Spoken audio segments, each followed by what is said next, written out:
একজন সাধারণ ব্যাংকের সিকিউরিটি গার্ড, কারো সাথেই খুব একটা কথা বলে না, একেবারেই সাদামাটা একটা জীবন। কিন্তু হুট করে একদিন কয়েকজন মাস্ক পরা লোক তার বাড়ির ভেতরে চলে আসে।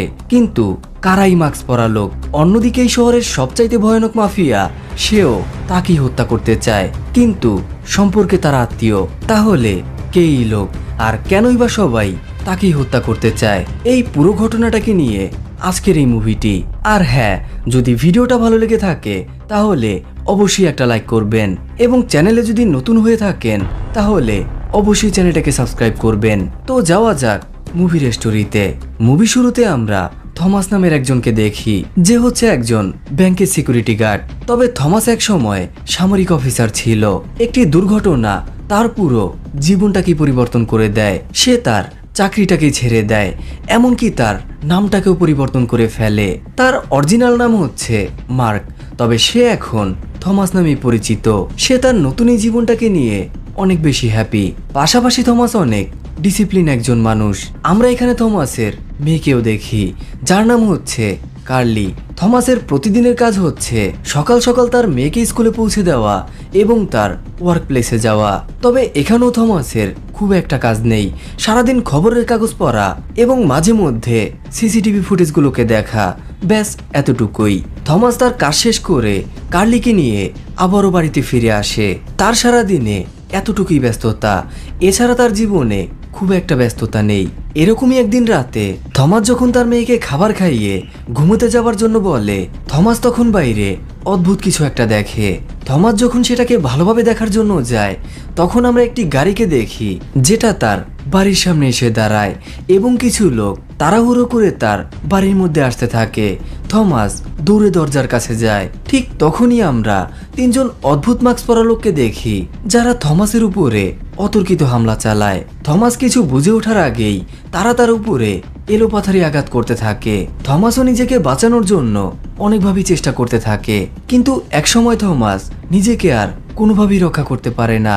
তাদের মধ্যে একজন সোজা থমাসের মাথার মধ্যে বাড়ি দেয়। থমাস মাটিতে লুটিয়ে পড়ে। তারা ঠিক তার উপরে ততক্ষণ পর্যন্ত আঘাত করছিল যতক্ষণ না পর্যন্ত থমাস এতটুকু নড়াচড়া করছে। একসময় থমাস পুরোপুরি সেন্সলেস হয়ে যায়। বেশ কিছুক্ষণ পরে থমাসের আবারও জ্ঞান ফিরে আসে। সে তাদের তিনজনকে তার সামনেই দাঁড়ানো অবস্থায় দেখে। থমাস তাদেরকে বলে, দেখো, তোমরা যদি মনে করো আমার এই বাড়িতে অনেক টাকা পয়সা বা অনেক দামি কিছু আছে, তাহলে তোমরা নিতান্তই বোকামি করছো।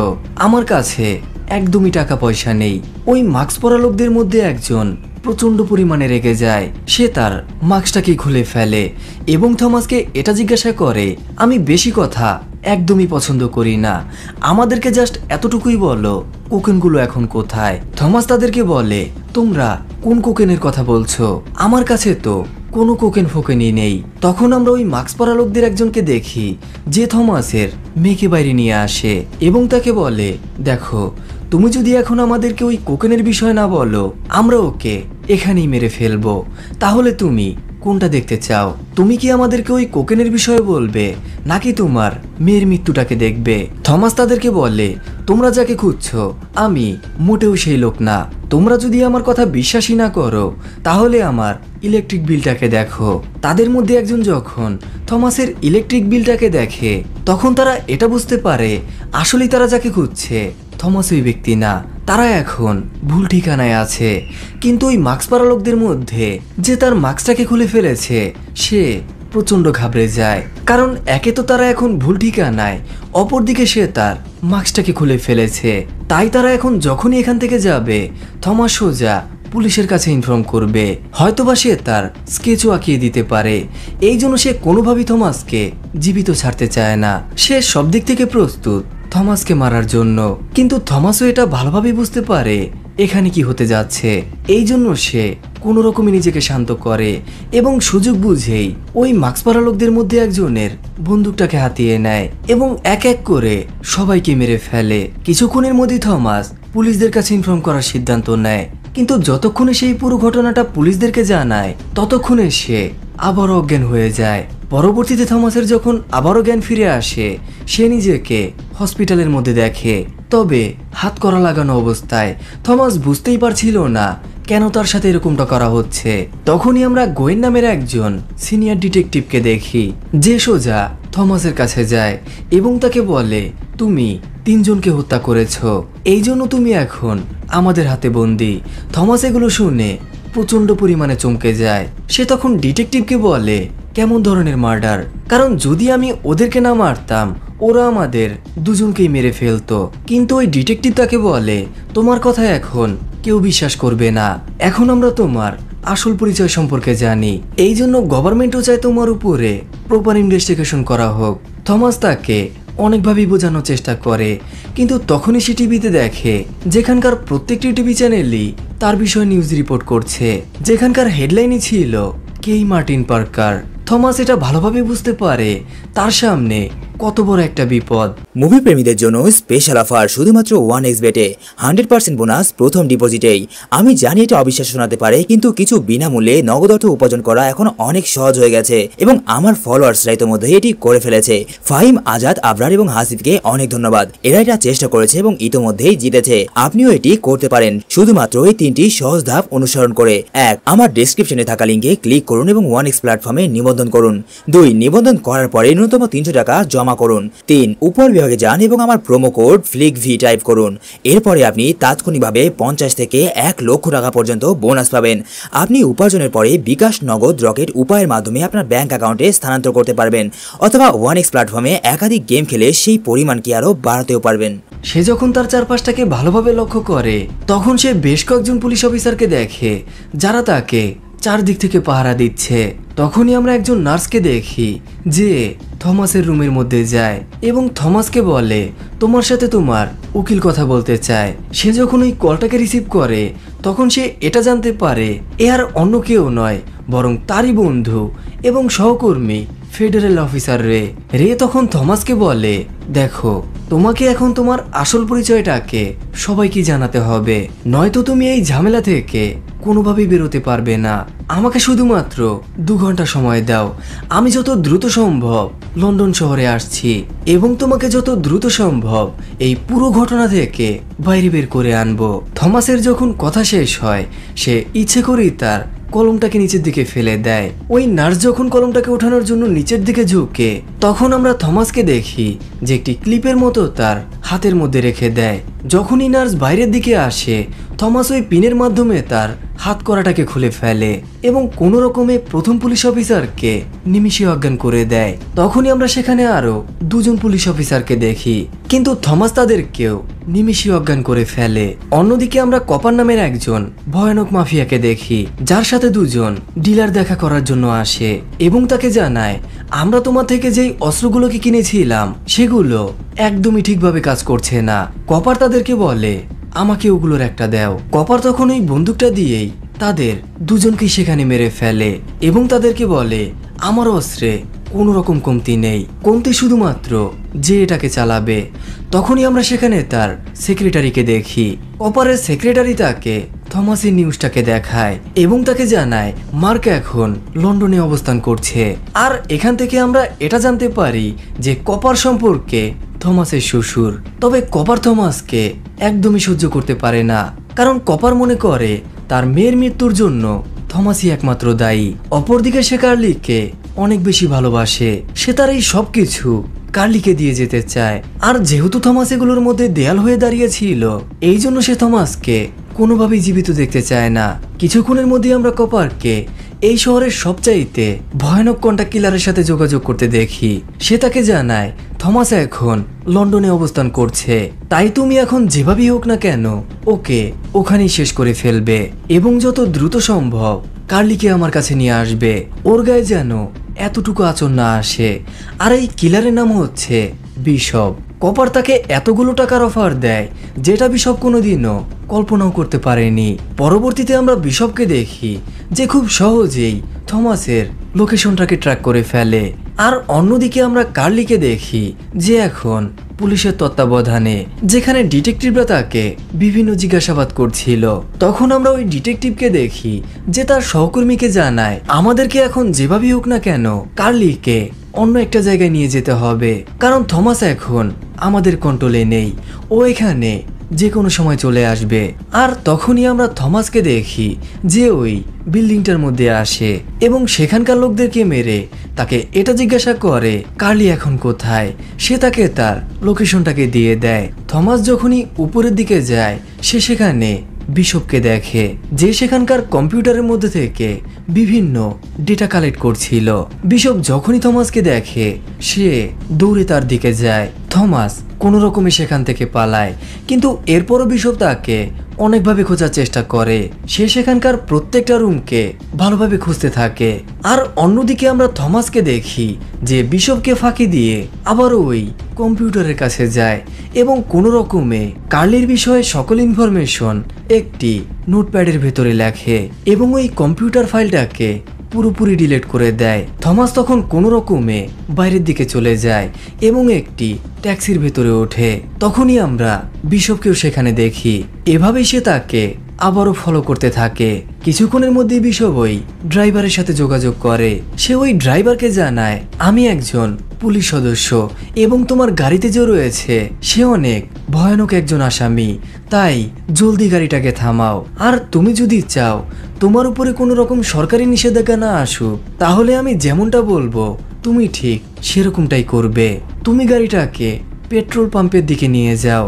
যেহেতু সে কোনো রকম ঝামেলার মধ্যে যেতে চায় না এই জন্য সে পেট্রোল পাম্পের দিকে চলে যায়। কিন্তু থমাস এটা ভালোভাবেই বুঝতে পারে এখন এখানে কি হতে যাচ্ছে, এই জন্য সে আগে থেকেই সাবধান হয়ে যায়।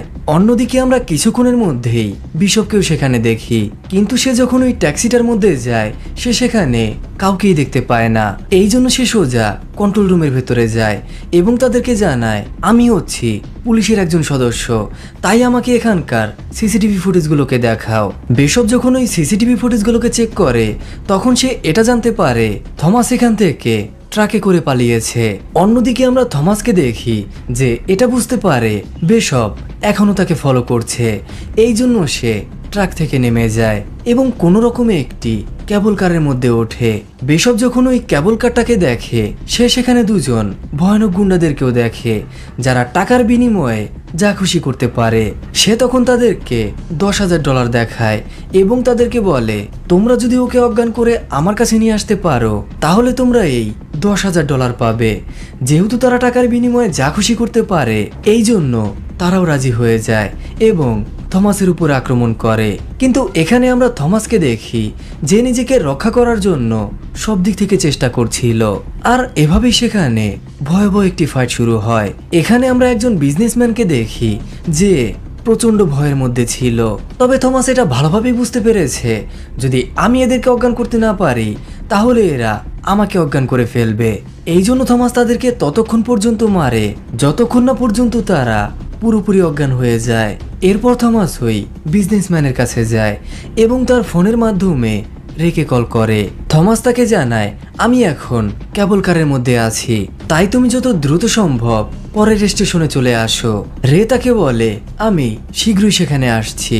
অন্যদিকে আমরা বিশপকে দেখি যে ও এটা ভালো করেই জানে এখানকার কেবল কারগুলো কোথায় কোথায় গিয়ে দাঁড়ায়, এই জন্য সেও সেদিকে চলে যায় কিন্তু এবার পুরোপুরি প্রস্তুতি নিয়ে। কিছুক্ষণের মধ্যেই থমাস স্টেশনে চলে আসে, কিন্তু সে যখনই কেবল কার থেকে নামে তখনই আমরা সেখানে বিশপকে দেখি যে তাকে কোনো রকম সুযোগ দেয় না। সে তার উপরে লাগাতার ফায়ার করতে থাকে, কিন্তু তখনই আমরা সেখানে রেকেও দেখি। থমাস তখন কোনো রকমে রের গাড়ির মধ্যে যায়। তারা তখন ওই গাড়িটাকে নিয়ে কোনো রকম সেখান থেকে পালায়। তখনই আমরা থমাসকে দেখি যার পেটের মধ্যে গুলি লেগেছে। এই জন্য রে তাকে তার অ্যাপার্টমেন্টের মধ্যে নিয়ে যায় এবং কোনো রকমে গুলিটাকে বের করে আনে। তখনই তার কাছে তার ডিপার্টমেন্ট থেকে কল আসে যারা তাদেরকে জানায় বিশপ কোনো সাধারণ লোক না, একসময়ও মিলিটারি অফিসার ছিল। পরবর্তীতে সে একজন ভয়ানক কিলারে রূপান্তরিত হয়। ও তোমাদের ধারণার থেকেও বেশি ভয়ঙ্কর। ও ততক্ষণ পর্যন্ত তোমাদের পিছু ছাড়বে না যতক্ষণ পর্যন্ত না ও তোমাদেরকে মেরে ফেলছে, এই জন্য সবসময় সাবধানে থাকবে। রে তখনই সবকিছু থমাসকে এসে জানায়। থমাস তাকে বলে তোমরা কেন আমাকে সাহায্য করছো? তখন রে তাকে বলে আমাদের এই শহরের সবচাইতে ভয়ানক মাফিয়া হচ্ছে কপার, আর কপার এখন তোমাকে মেরে ফেলতে চায়। কিন্তু তুমি যদি কোনোভাবে কপার পর্যন্তই পৌঁছাতে পারো তাহলে তোমাকে ফলো করে আমরা ওকে ধরে ফেলতে পারবো। আর অন্যদিকে আমরা বেশবকে দেখি যে ওই গাড়ির নাম্বারটার মাধ্যমে রের লোকেশনটাকে ট্র্যাক করে ফেলে। আর এদিকে আমরা রে এবং থমাসকে দেখি তারা যখন নিচে নামার জন্য লিফটের কাছে যায় তখন ওই লিফটের মধ্য থেকে বেশব বেরিয়ে আসে। বেশব তাদেরকে কোনো রকম সুযোগ দেয় না, সে তাদের উপরে লাগাতার ফায়ার করতে থাকে। তারা তখন নিজেদেরকে বাঁচানোর জন্য কোনো রকমের কাভারের মধ্যে যায় এবং ফাইট ব্যাক করার চেষ্টা করে। কিন্তু এখানে আমরা বেশবকে দেখি যে এখানে অত্যাধুনিক ওয়েপেনগুলোকে ইউজ করছিল, এই জন্য থমাস এবং রে তাকে কোনোভাবেই হারাতে পারে না। আর এই গোলাগুলির মধ্যে রে অনেকটাই আহত হয়ে যায়। থমাস যখন এটা দেখে সে রেকে নিয়ে কোনো রকমে বাইরের দিকে যায় এবং তাদের গাড়িটাকে নিয়ে নিরাপদে বেরিয়ে আসার চেষ্টা করে। কিন্তু কিছুক্ষণের মধ্যেই থমাস এটা বুঝতে পারে রে আর এখন বেঁচে নেই। থমাস এগুলো দেখে অনেক বেশি রেগে যায়, এই জন্য সে তার গাড়িটাকে এক জায়গায় দাঁড় করিয়ে রাখে। কিছুক্ষণের মধ্যেই বেশব সেখানে আসে। বেশব যখন ওই গাড়িটার কাছে যায় সে সেখানে রেকে ছাড়া কাউকেই দেখতে পায় না, এই জন্য সে আবারও তার গাড়ির মধ্যে চলে আসে। কিন্তু সে যখনই গাড়ির মধ্যে যায় তখনই আমরা থমাসকে সেখানে দেখি। থমাস বেশবের উপর গান পয়েন্ট করে এবং তাকে বলে আমি যতক্ষণ না বলবো গাড়িটাকে চালিয়ে যাও। এভাবে সে তাকে একটি ডকের মধ্যে নিয়ে আসে। থমাস তখন তার হাতটাকে বেঁধে দেয় এবং তাকে বলে তুমি এখন কপারকে কল করবে এবং তাকে বলবে তুমি আমাকে মেরে ফেলেছো এবং কার্লিও এখন তোমার কাছে। থমাস যখন এগুলো তাকে বলছিল ততক্ষণে বেশব তার হাতটাকে খুলে ফেলে। বেশব তখন থমাসের উপরে অতর্কিত হামলা চালায় আর এভাবেই তাদের মধ্যে আবারও একটি ফাইট শুরু হয়। যেহেতু তারা দুজনেই অনেক দক্ষ মিলিটারি অফিসার, এই জন্য তারা কেউ কারো থেকে কম না। এক সময় থমাস বেশবকে পানির মধ্যে ফেলে দেয় আর অন্যদিকে আমরা কপারকে দেখি যে তার পুরো টিম নিয়ে ওই জায়গায় চলে আসে যেখানে এখন কার্লি অবস্থান করছে। তারা সেখানকার সকল গার্ডদেরকে মেরে সোজা কার্লির সাথে দেখা করে। কপার তাকে জানায় আমি তোমার নানা। ঠিক তখনই আমরা থমাসকেও সেখানে দেখি। কিছুক্ষণের মধ্যেই থমাস এটা বুঝতে পারে এখন এই পুরো এরিয়াটা কপারের দখলে, এই জন্য সে সব দিক থেকে প্রস্তুতি নেয় এবং এক এক করে কপারের লোকদের উপরে অতর্কিত হামলা করে, যার ফলে তার বেশ কয়েকজন সদস্য মারা যায়। একসময় থমাস যখন ভেতরে যাবার চেষ্টা করে তখনই বেশব তার সামনে এসে দাঁড়ায়, কিন্তু এবার বেশব অনেক বেশি রেগেছিল, এই জন্য সে তাকে কোনো রকম সুযোগ দেয় না। সে থমাসকে একেবারে আহত করে ফেলে। বেশব তখন একটি কুড়াল নিয়ে থমাসকে মারার জন্য যায়, কিন্তু থমাস তাকে এবার তার সবচাইতে ভয়ানক রূপটাকে দেখায়। থমাস তাকে সজোরে লাথি মারে আর এই লাথিটার ফলে বেশব সোজা ওই কুড়ালটার উপরে গিয়ে পড়ে। কিছুক্ষণের মধ্যেই বেশবের স্টোরি এখানে এন্ড হয়। এরপর থমাস যখন একটি রুমের ভেতরে যায় সে সেখানে কপার এবং তার অ্যাসিস্ট্যান্টকে দেখে যেখানে কার্লিও তাদের সাথে ছিল। অ্যাসিস্ট্যান্ট তখন থমাসের উপর গান পয়েন্ট করে। কপার তাকে জানায় বন্দুকটাকে ফেলে দাও, কারণ কার্লি এখন আমাদের হাতে। যেহেতু থমাসের হাতে আর কোনো অপশন ছিল না, এই জন্য সে তার বন্দুকটাকে ফেলে দেয়। কিন্তু থমাস এটা ভালোভাবেই বুঝতে পারে সে আর কোনোভাবেই বাঁচতে পারবে না, এই জন্য সে তার শেষ চেষ্টাটাকে চালায়। থমাস তার চাকুটাকে ছুঁড়ে মারে এবং অন্য পাশে সরে যায়। এরপর সে সোজা অ্যাসিস্ট্যান্টকে গুলি করে, অ্যাসিস্ট্যান্ট সেখানেই মারা যায়। আর অন্যদিকে আমরা কপারকে দেখি ওই চাকুটা গিয়ে সোজা তার বুকের মধ্যে এসে লাগে, যার ফলে কপার কিছুক্ষণের মধ্যেই সেখানেই মারা যায়। কার্লি তখন দৌড়ে থমাসের কাছে চলে আসে আর এভাবেই এই অসাধারণ মুভিটি এখানেই শেষ হয়।